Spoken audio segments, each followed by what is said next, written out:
What you see before you is a cantilever printer. It's the Kingroon KP3S3, and I've never used one of these before. It's got some interesting features you wouldn't expect, so let's go. First, I want to mention how tiny this printer is. I can't really explain, so I'll show you. It is crazy small. I'm not really sure how you'd measure it because it sort of sticks out here and there, but it's actually so small that it rivals the Mini Delta for size, but unlike the Mini Delta, it actually prints well. Now that's unfair. I lived with the Mini Delta for a year and I got some good stuff out of it, but the Kingroon is better by a clear mile. For the space it takes up, it also gives back more bed volume too. I know you're thinking it has a tiny bed, but actually it's deceptive. It's 180mm by 180mm, which converted to Imperial is 18 by 18 centimeters, and that's actually big enough to print a phone case for most phones, as you'll see later on in the review, which is also something I absolutely couldn't do on the Delta. So enough dissing the Mini Delta, let's run over the features of this KP3S version 3.0 3D printer. It has linear rails on X and Y, but not on Z. That's the usual wheel thing with a rod. Linear rails are almost unheard of on stock budget bed slingers, and the price you can buy this for, I'm not even sure you could get another printer that uses them at all. I'm personally kind of meh about the linear rails are better than wheels argument, but they definitely look cool. In fact, let me get some shots of this printer. It's definitely quite striking in its design compared to other printers I own. The power supply is separate on this printer, which is unusual but also not unusual. Again, the Mini Delta had the same deal. It used a brick though, where this one uses a full-blown switch mode power supply thingy, which is kind of interesting. It means you can hide it out of sight in your fancy Instagram shots or your time lapses, and make the printer look more cool than it would be if the ugly grey box was underneath it.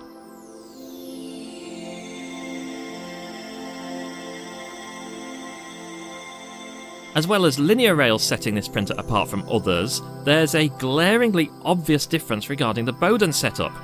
It doesn't have one. It is a direct drive, on a cantilever. I'm interested to see how this performs, so let's do my test print. Okay then, I used the default settings for this in Cura, by the way, as in Cura 5. I never used the version that comes with the SD card. The printer can be added manually. There's already one in the printer profiles. It has Z-Hop on by default, which I find annoying, so I did turn that off, although I think this print was done with the Z-Hop on.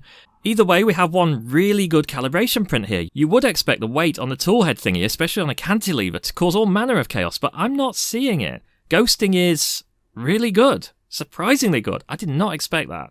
Extrusion rate, flow, and stuff all look fine. There's some muddying of the text, but that's probably print profiles. Bridging is well within expected tolerances, causing a bit of chaos up at the top, I guess, but yeah, I approve of this. Other than the stringing, which honestly is probably the Z-Hop being on anyway, this is one of the best outputs I've actually seen. Bed leveling is done via these yellow wheels, and that's all fine other than the back left one is really hard to reach. It didn't take me long to get it all perfect though, with some outstanding first layer results. Small beds like this are always a lot easier to level. The supplied print surface is magnetic and removable. It's my least favourite type of bed actually, but I found it okay. I guess it's not as rough as the Ender 3 Pro one that I had before and I had a lot of problems with, so on this one it's easier to remove stuff, and trust me, you will not have issues with print sticking to this thing. The opposite in fact, so be careful not to get too close. I would recommend, if you're going to be serious about printing with this printer, then just get a PEI bed. You can get them in this size, I did check. Feeding in filament is interesting because there's two thingies you can use to hold the filament reel, but the path is kind of weird if you do it that way, as you can see. I have a solution though. The extruder has a diameter to it that will fit a PTFE tube in there, so you can do what's called a reverse Bowden, even though it has nothing to do with Bowden. You could put some PTFE tube between the extruder and wherever you end up holding the filament, and it's perfect for connecting to a dry box like this. Other solutions would include having the filament held above the printer, which can be as simple as having a shelf behind it. This screw is actually the adjustable Z-stop. I like it, it works, it's simple and it works. Now being direct drive, this printer should be capable of printing anything you throw at it, including fast, flexible filament printing. I wasn't 100% sure of what the internals of this direct drive setup were, so I think we should open it up. And inside we have a V6 style hot end and a Titan style extruder. This is an absolutely classic combination that's super reliable in my experience, so it's a really good choice. I believe the V6 has a PTFE insert in it, which will mean that you have no trouble with PLA, but it does limit the temperature you can print. Me from the future here, I actually asked King Rune whether the V6 had PTFE lining, and I got this picture in response. This to me looks like it has the PTFE tube stopping on the cold side, and then you have the narrow throat bit, and then the hot side is just solid metal. That's what it looks like. I can't guarantee that because I would have to completely disassemble the printer, which I might do at some point. I would say, if you're not sure, err on the side of caution, but it certainly looks like you could use this printer to print PETG reasonably confidently. Anyway, as expected, it prints TPU really well with no nonsense.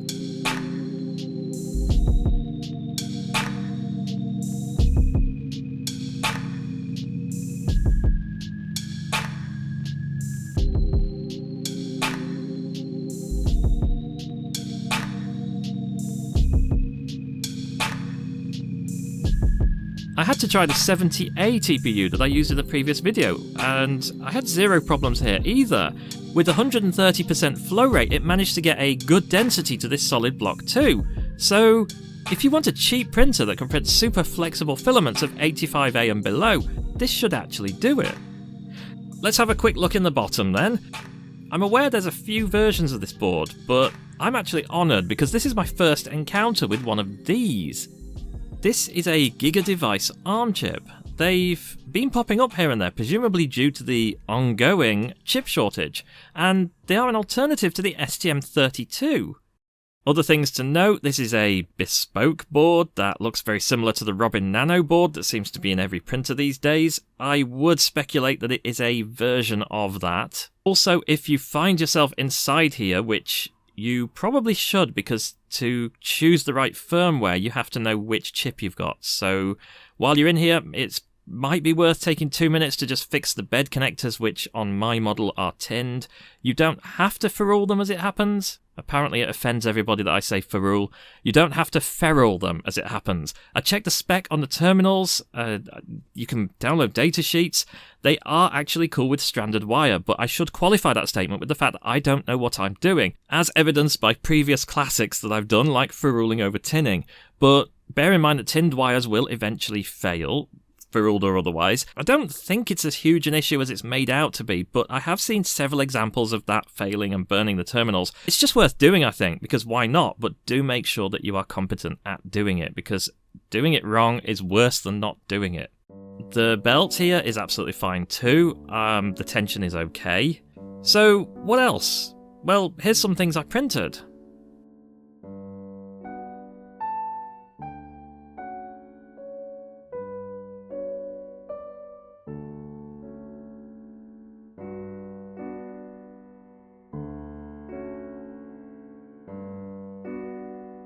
I think one of the things that did stand out to me while I was researching this printer is how many user modifications there are out there for it. If you're thinking this is a printer you can't mod because it's very bespoke in its design, well, evidently you're wrong. I might at some point print out one of the mods that lets you put the PSU into the base. So, I think that just about covers it for this printer. It seems to be surprisingly capable for its size and its price, and I'm actually quite impressed. And as somebody who doesn't print a lot of large things, I could see this being a really good option actually. It's not nearly as limiting as the round bed on the Mini Delta, but not nearly as huge as an Ender 3. It's almost portable. Anyway, let me know what you think in the comments, especially if you have one of these, then let everyone know how you find it. I will see you next time. Thank you for watching.